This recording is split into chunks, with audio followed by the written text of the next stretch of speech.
После скоро 2 месеца пауза, Lamborghini повторно започна со производството. Во голем стил, бидејќи со зборовите дека продолжуваат да ги негуваат со ништата на фановите и клиентите, го представија највозбудливиот модел.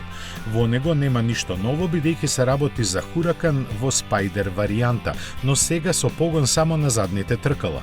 Иако се чини како технички чекор наназад, токму тоа е она што најсериозно ја заинтригира јавноста.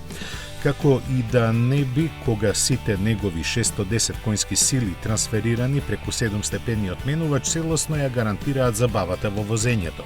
Кога станува збор за вакви изведби, перформансите малку страдаат, но она што возачот може да го извлече не се мери со бројки. Затоа и снимките што ги гледате се исполнети со многу свиоци и сончеви зраци, кои ќе стигнат до внатрешноста за само 17 секунди, колку што му требаат наплатнениот покрив да се отвори. Цената на задоволството за да се доживее тоа изнесува 175.000 евра без даноци.